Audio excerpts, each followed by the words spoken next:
Welcome back to this semifinals match of GP Caracas. This time we have Scribbl versus Purplemurasaki. Scribbl is on black-red Attrition, a deck that aims to use Ambitious Necromancer plus targeted discard spells to bring back creatures that you discard off cards like Surreal Flamebinder. And Purplemurasaki is running 5-color Lone Survivor, which aims to use mana dorks to ramp into Hate Bears, and also 5-color finishers. So both players open up with a good hand, and they're both going to keep. Purplemurasaki gets to play down their turn 1 Thriving Bloodling, and Scribbl actually has lots of options here. They can either turn 1 Valdez, turn 1 Surreal Flamebinder, or turn 1 Ambitious Necromancer. They might just want to turn 1 Valdez to see what's in Purplemurasaki's hand. It's definitely the option that gives them the most information. But at the same time, well, okay, so yeah, they are going to turn 1 Valdez. If they name low, then they could possibly snag a mana dork, but if they name high, they can snag a top-end finisher. So, yeah, Scribbl names high. I guess they're probably trying to hit one of Purplemurasaki's 5 drops, but it hits Dobon's Masterwork instead, which isn't that bad of a hit. And Purplemurasaki's 5 mana finisher right now, which is L, is protected from Valdez's discard. And Purplemurasaki plays L and gets a basic. So Purplemurasaki won't be able to flip L next turn, but we'll be able to flip it to turn after next turn. So Purplemurasaki is probably looking to draw something that isn't a land. Scribbl draws Dust Lieutenant. So they have a pretty good curve of Profane Emissary into Dust Lieutenant. Or they can play Surreal Flamebinder plus Ambitious Necromancer this turn, and then play Dust Lieutenant next turn, and then swing in with their creatures, which will cause Surreal Flamebinder to make Scribbl Rummage, which will trigger Dust Lieutenant. So that is probably what they're going to do. But Purplemurasaki has L as a blocker.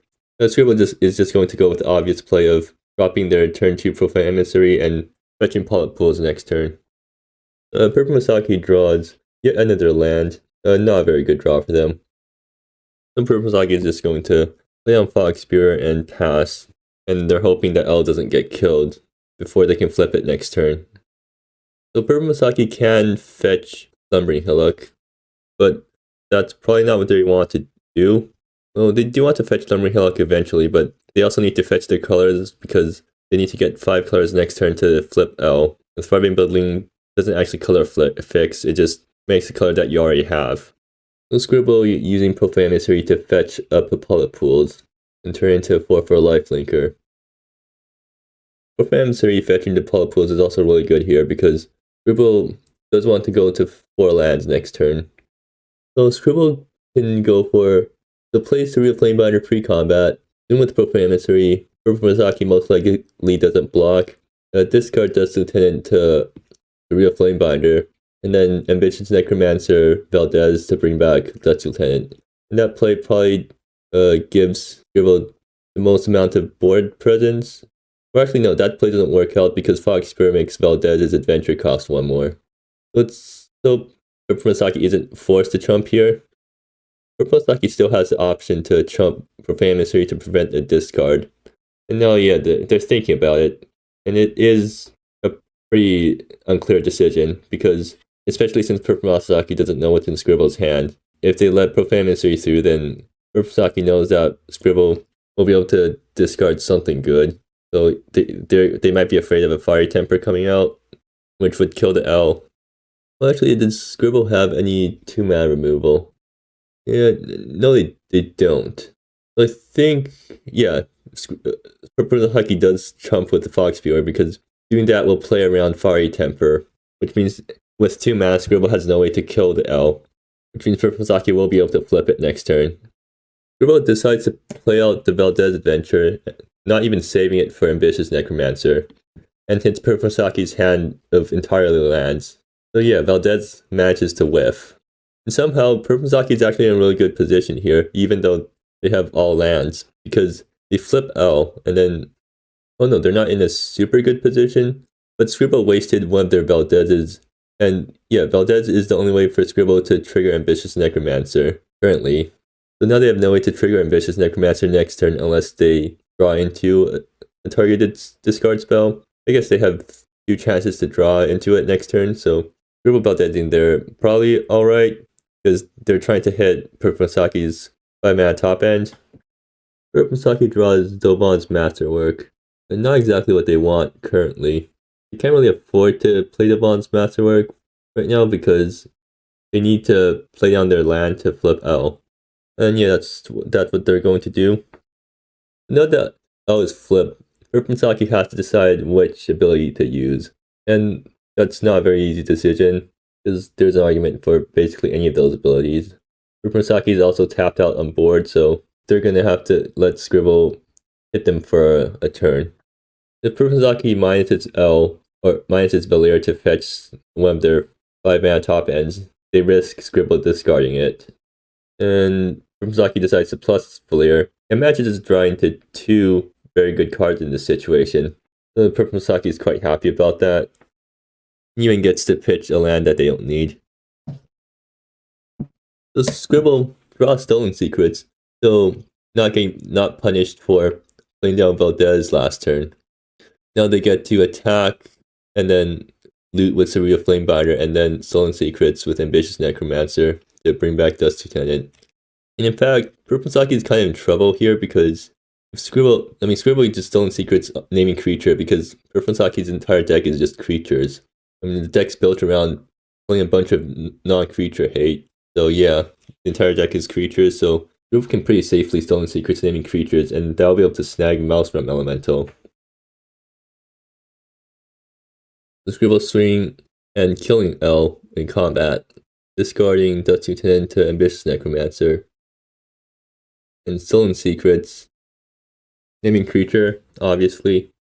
Maelstrom Elemental is the pretty obvious choice to take here. There is an argument for taking L because, well, no, Purplemusaki can't transform L next turn, or at least play L and transform it. So yeah, they're taking Maelstrom Elemental and trying to put Purplemusaki behind on board.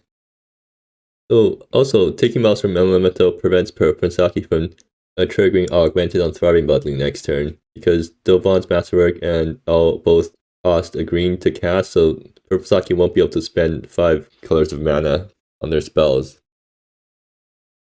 Purplemusaki tops deck a land, so not good for them.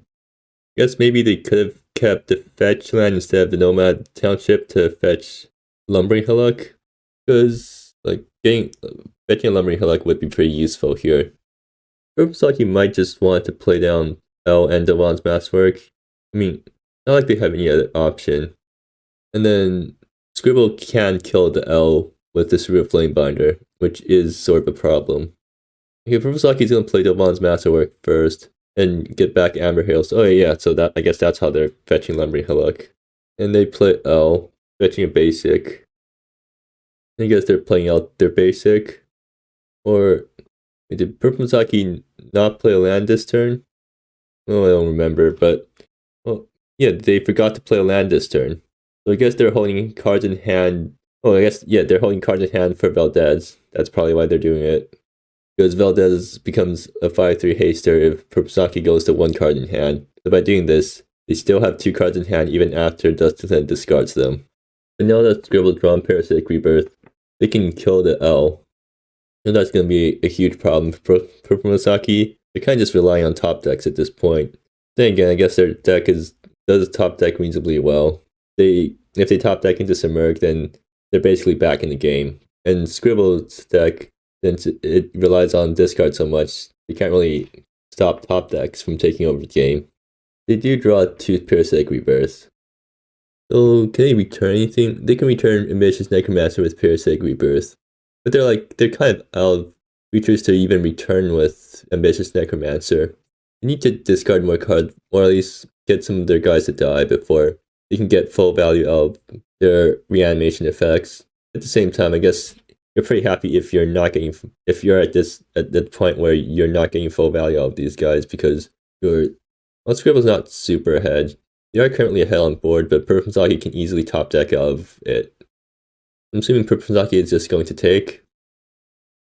And Scribble draws Fiery Temper, so yeah, even more stuff. Scribble probably going to hold a Parasitic Rebirth to use in response when Purplemusaki tries to flip the L. But Osk, not what Purplemusaki really wants here. they're drawing Mad Dorks late, which is always a problem with playing Mad Dorks. Learning bundling is better in that aspect because if you draw it late, then maybe you can still try to trigger Augmented so that it becomes a pretty big creature. But now Purplemurasaki is kind of forced to try to flip L here, and Scribbl is just going to remove it in response. Right, Children 1 is instant speed, it seems, so Purplemurasaki can just hold up the L flip and try to use it when Scribbl tries to remove L. It seems like Purplemurasaki is going to accept that they're not going to play around Valdez. Because Purplemurasaki does play down a land. I wonder what changed. I guess they want to flip L even if Starving Budling gets killed and they want to fetch Lumbering Hillock end of turn. Well, now Scribbl is going to shoot L with Cerulean Flamebinder, it seems, and Purplemurasaki is going to transform L in response. Unfortunately, the damage still goes through because Valier is a Planeswalker, and the Children ability doesn't exile L and then return it, it just flips it, so Cerulean Flamebinder is still targeting it with 2 damage. Scribbl draws yet another Dust Lieutenant. Scribble's getting pretty good draws this game, and Purplemurasaki drew a few lands in a row, and they got their top end discarded by Valdez and other discard spells. Actually, Valdez's didn't really hit that much. So Scribbl has quite a few options this turn, but they might just want to use Cerulean to kill the Valier. Well, no, they can just attack face, and Purplemurasaki's forced to chump block pretty soon because Scribbl is threatening a lot of damage. They're going to play down Dust Lieutenant first. So if Scribbl gets through and Cerulean discards, then both Dust Lieutenant will trigger, and that'll get rid of Purplemurasaki's hand. And Scribbl will even be able to play Fiery Temper off the Cerulean Ramage. So yeah, Scribbl decides to attack with everything. I mean, there's no point not doing that because Purplemurasaki doesn't have any blockers with power, so they're just going to have to chump everything. I don't think they can really risk using Dovon's Masterwork as a wall because they need to prevent the 4 damages from coming through. I think Purplemurasaki might just chump Starving Budling on Profane Emissary and chump Dovon's Masterwork on Dust Lieutenant just to prevent damage. Well, actually, at the same time, if Scribbl used Parasitic Rebirth instead of Dust Lieutenant, go to Dovon's Masterwork and Swan, then they would have gone through 6 damage. And then Scribbl discards Fiery Temper and hits Purplemurasaki in the face for 3, so that puts Purplemurasaki down to 1. Either way, that's not what the play was, so instead they're just going to take 2 damage from the unblocked attackers. Scribbl discards Fiery Temper and gets to Madness it, and kill the Valier that way. I don't think Purplemurasaki really cares at this point. And then, yeah, Purplemurasaki dumps both their cards, and with drawing Submerge there to save them, I guess Purplemurasaki figured that Submerge doesn't actually save them there. And yeah, Scribbl had too many creatures, and Submerge doesn't play up enough blockers to prevent the lethal next turn. So yeah, going to sideboarding. So Scribbl wants to bring in Polydothan's Negotiations against the Mad Dorks, as well as some of the Hate Bears. Because some of them, yeah, most of them have less than 3 toughness. And then I think that's mostly it. On Purplemurasaki's side, they definitely want to bring in more Submergs because Submerge is how they're going to win the game most of the time. And then Bases Brood and Hellion Devastator both kill Scribbl's creatures quite effectively. Oracle's Protector also gets rid of Scribbl's graveyard and also puts Purplemurasaki head on board too. So we're back for game 2, and Purplemurasaki gets a really good hand, assuming Starving Budling doesn't get removed too early. Because they have turn 2 Lone Survivor, and turn 2 Lone Survivor is very good in, well, it's always quite good when you get turn 2 5/5 Hate Bear. But yeah, and Scribble also gets a pretty decent hand. They don't have a 1-drop though, and no discard. So they have no way to stop the turn 2 Lone Survivor. At least their hand's quite creature heavy, so they won't be affected by the attacks of Lone Survivor too much. But the 5/5 body is still really annoying for Scribble to deal with.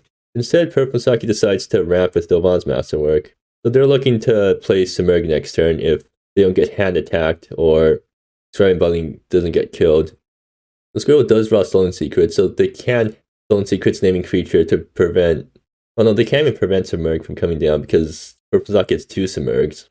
So Scribble probably is just going to play Profane Emissary, just go for the simple play. Yeah, and Profane Emissary also fetches a lands, and Scribble doesn't have lands right now, so yeah. So Purplemurasaki will get down the turn 4 Submerg. Or is it turn 4? No, it's turn 3 Submerg. So yeah, Purplemurasaki gets a really good ramp draw. Going turn 1 Budling, turn 2 Dovan's Masterwork, and then turn 3 Submerg.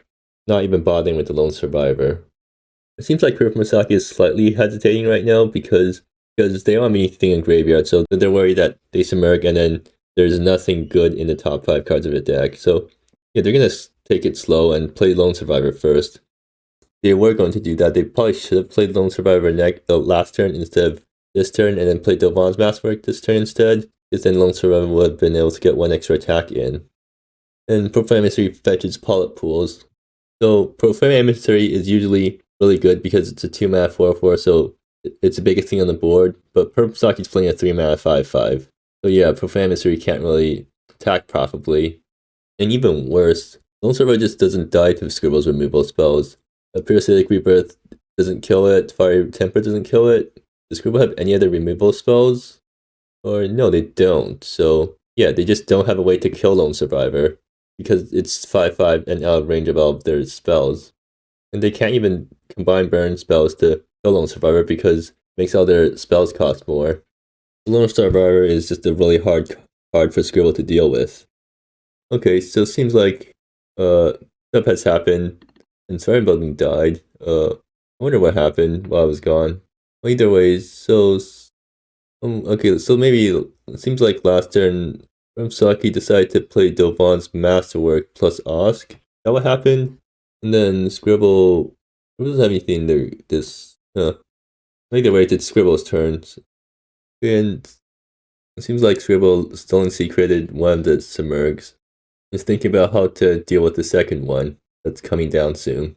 Unfortunately for Scribble, I don't think there is a good way to deal with it. Yeah, they play Shardstone Rift tapped. Or no, they're playing untapped. And then they're probably just going to play out all their creatures and hope that the Merc doesn't wreck them too much. Yeah, play down Madden Inferno, discard or Evoked, and then discard Parasitic Rebirth because it costs too much with Lone Survivor out. Purplemurasaki goes to draw, but it's probably just going to slam Submerg this turn. So yeah, they play Submerg. Let's see what they flip off the cast trigger. If they get Bessie's Brood and then Thriving Buddling. Oh, they get Thriving Buddling from the top card there, from the top of their deck and from the graveyard. So yeah, they managed to get all 5 mana out of Submerg's trigger. And they even get Bessie's Brood to kill the Rogars. That's a huge board swing. And since Purplemurasaki spent 5 colors of mana this turn, the Thriving Buddlings that came off the Submerg trigger will get their augmented trigger and get 3 +1/+1 counters.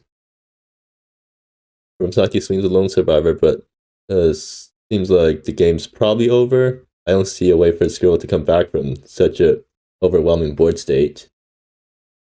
So Scribble concede, and seems like we'll go to game 3. So game 3, Scribble gets a hand with turn 1 Stolen Secrets, turn 2 Profane Emissary, and then yeah, pretty close hand that's pretty similar to their game 1 hand, so a really good hand for their deck, so yeah, they're going to keep. Meanwhile, Purplemurasaki gets a slow hand. So they do have the Merg and Helen Devastator, so both cards that they really want, but at the same time doesn't do much on their first 3 turns, or first 2 turns. But if Dovan's Masterwork gets discarded, then now they're horribly behind.